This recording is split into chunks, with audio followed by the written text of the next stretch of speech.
Today we're here to answer a question. If you got around $1,000 and you're wanting to buy a mid to small body acoustic electric guitar, which one would you choose? Today we're comparing the Taylor 214CE with Guild's Westerly Collection OM-150ce. Stick around.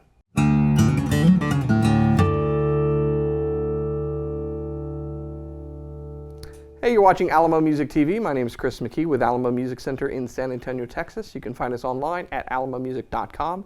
If you're new to the channel, subscribe, turn on notifications, like our videos. If you want to support the channel, visit our spring store link below for custom swag, and check out our podcast, the Fretboard Confessional, wherever you get your podcasts. So this is a fun comparison because for the most part, we're comparing dollars for dollars, maybe not apples for apples, but about the same money. Say you've got about $1,000 to spend. There's a lot of guitars out there. One of the most popular options for an acoustic electric guitar is Taylor's 214CE. It is a venerable guitar in the marketplace. We sell a ton of them and it's a fantastic instrument. But there are some other options out there that might make you turn your head and go, One of those is Guild's OM-150ce. It's part of the Westerly collection that contains a bunch of different a few different series in it. The 150ce, which sits at the top of the Westerly collection that is built overseas, features all solid wood construction, whereas the 214ce does not. Is that enough to make it a better guitar? The question is not so easily answered. So we're going to talk about the specs of each, talk about the benefits of each, and let you choose which one you think would be the better buy. Let's talk about the 214 first. So the 214CE has been in production for a good bit now, and there are a lot of different options in the 200 series range. So you can get the 214CE, like I have, and then there's the 214CE Plus, there's the 214CE Deluxe, and then there are other versions of the 200 series, like a 214CE Deluxe Koa back and sides, or 224, which features a Koa top, what have you. We sell a lot of all of those, and there's a new limited edition Urban Ash version available now, so be sure to check that out. But starting on the lineup is this guy, the 214CE. It features a solid Sitka spruce top with scalloped X bracing construction. The back and sides are layered rosewood. It has a sapele neck, ebony bridge and fingerboard, Taylor's ES2 pickup system, Taylor tuners, and it comes with a really nice gig bag from Taylor Guitars. Taylor's basically kind of vertically integrating manufacturing everything, which is pretty smart. So no one else has an ES2 pickup system on their guitar other than Taylor, because Taylor designed it. Taylor's the only one that has it. If you're unfamiliar with this pickup, it's a very good pickup. It's basically piezo construction, like most under saddle pickups, but it's not under the saddle, which means each element is adjustable even while the strings are on the guitar. I cannot understate how awesome that is. If you have an ES2 equipped guitar, by the way, and you don't like the pickup or you have issues with it, you should check out a video I did on that. We'll link it above, telling you how to tame your pickup. It's applicable for the ES2, but actually just about any other piezo equipped guitar depending upon preamp. So it's a very good guitar. It's a very resonant guitar. Like most Taylors, it plays really well. One of the things that doesn't really get a lot of marketing attention anymore, it used to, because it was so kind of like cutting edge and for some people forbidden in the guitar world, is Taylor features a bolt-on neck using a proprietary neck joint they call the NT neck joint. This allows the neck and the fretboard to be bolted onto the guitar with 2 bolts here, a bolt on the fingerboard. Shims allow adjustment on the axis right there to make sure that you have the perfect neck angle. Now this is important from the factory because that means from Taylor's factory, the neck angle is perfect in line with the bridge. You're always going to have a nice tall saddle, and action should be suitable for to have it basically spot on. You're not having to shim the saddle or shave the saddle or any of that. It's where it's supposed to be. 20 years later, if it needs to be adjusted, it takes like 5 minutes. I know. I'm a certified Taylor tech. I could take this off and do it, and it's really not that hard. So huge benefit there with Taylor. That's proprietary. No one else can do it. Why do I bring that up? Well, because most other manufacturers in the market as a whole feature glued-in necks. There are some companies that do bolt-ons, It's a little different neck joint. They obviously can't do Taylor's neck joint, but different companies have different designs of a bolt-on neck because there's some inherent benefits to it. Let's look at the Guild because it doesn't feature a bolt-on neck. It has a glued-in neck joint like guitars have had for a long, long time. There's nothing wrong with that if it's done correctly.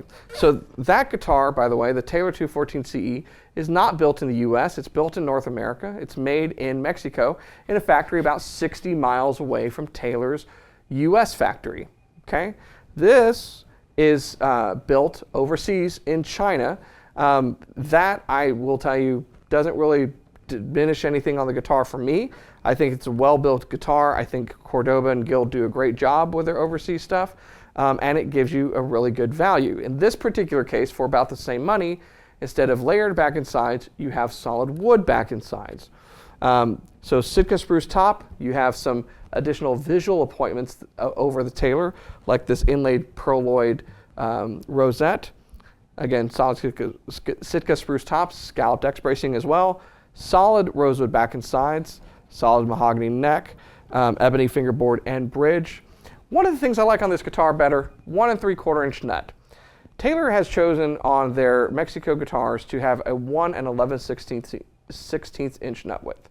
And that's fine.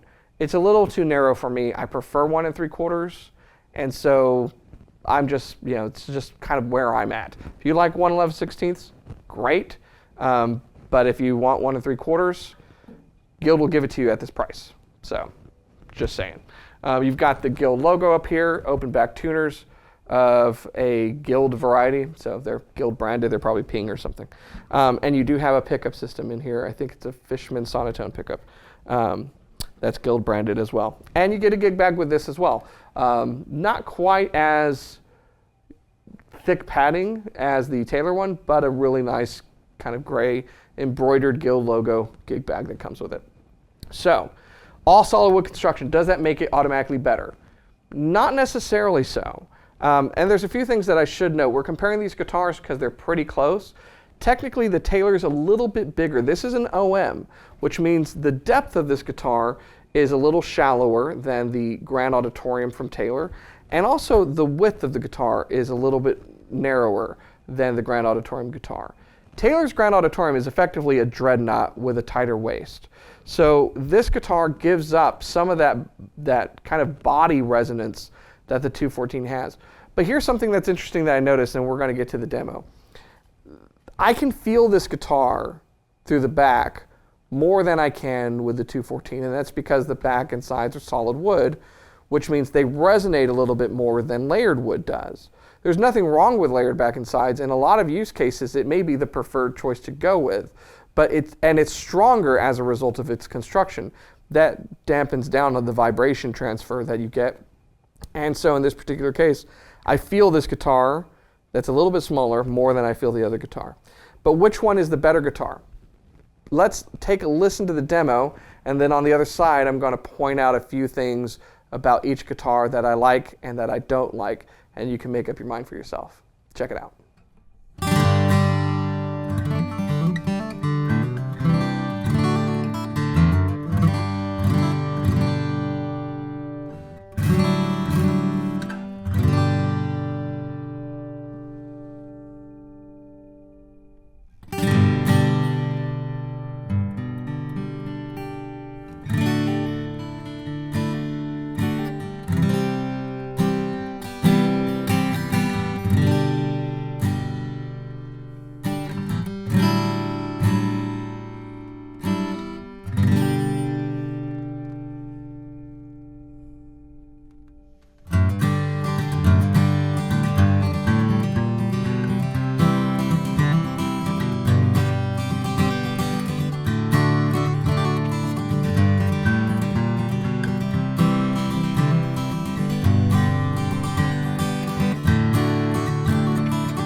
So there you have it. Hopefully you've heard some differences between the two. I can certainly feel differences and hear differences between the two. But let's get started with the OM-150e. This is a very good value guitar for the money. I think the current price on this is $1,049. Of course, you want to check our website, alamomusic.com, because depending upon when you're watching this video, prices are subject to change. But it's a lot of value for the money. An acoustic electric all solid wood guitar with a gig bag for basically around $1,000. I think that's a huge value. Generally speaking, the setup on this right out of the bag is fairly good. It's not as good as the Taylor. Now, part of that I think is to what I was talking about earlier, is the neck angle adjustment. This is a glued in neck. I can tell you at like Martin, for instance, if you're going to glue in a neck with their dovetail neck joint, you have to have a lot of experience to do that, to make sure that the angle gets done correctly. There's not that much experience or time that's being put into the construction of this comparatively to say something at Martin, okay? Just comparatively. Not saying this is thrown together. I'm just saying whoever is putting that together doesn't have the amount of experience as the person over at the Martin factory does, generally speaking. So the neck angle is not as good. It's okay.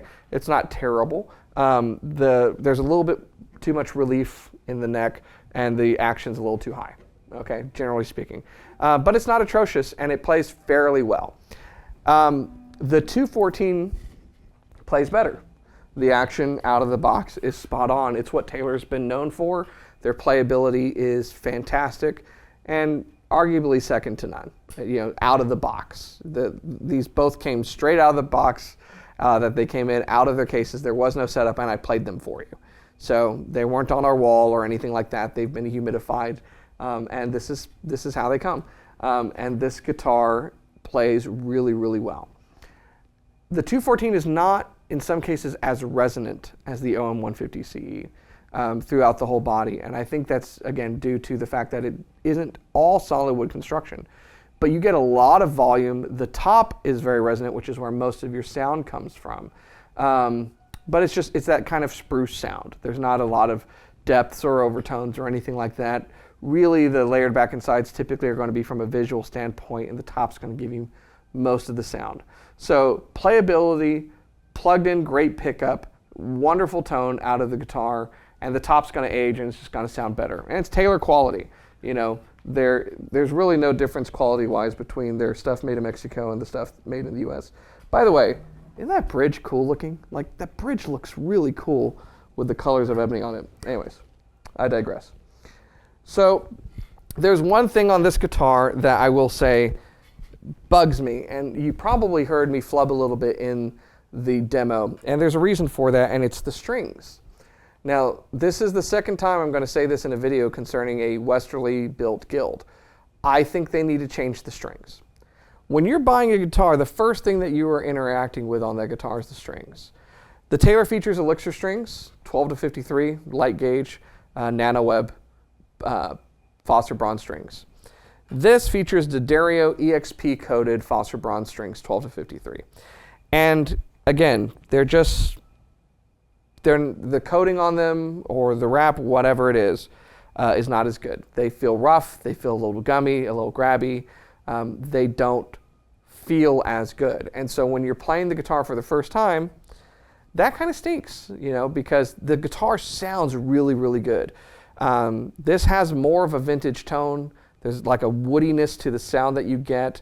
There's a lot of overtone that's coming from the solid back and sides. But the strings kind of fail the guitar, to be honest.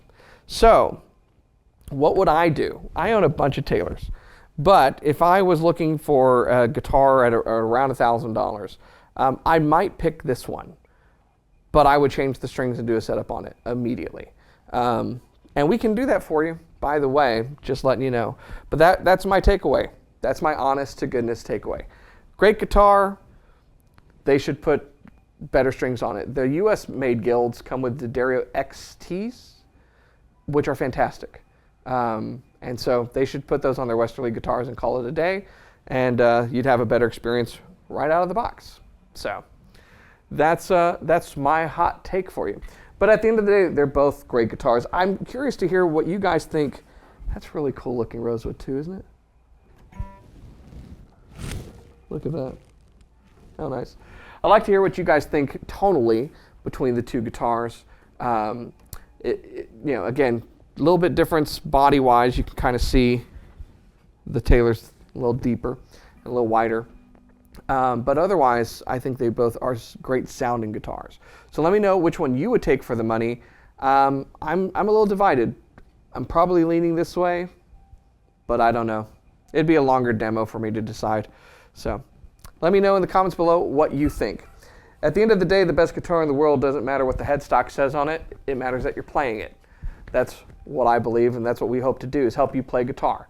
So if you want information about either of these instruments or more from both manufacturers, go to alamomusic.com, where we can help you find the right instrument. You can chat live with us, give us a call, or come in. We can put you through the paces and find the right guitar to suit your needs. If you're new to the channel, make sure you subscribe, turn on notifications, like our videos, and keep coming back for more. See you next time.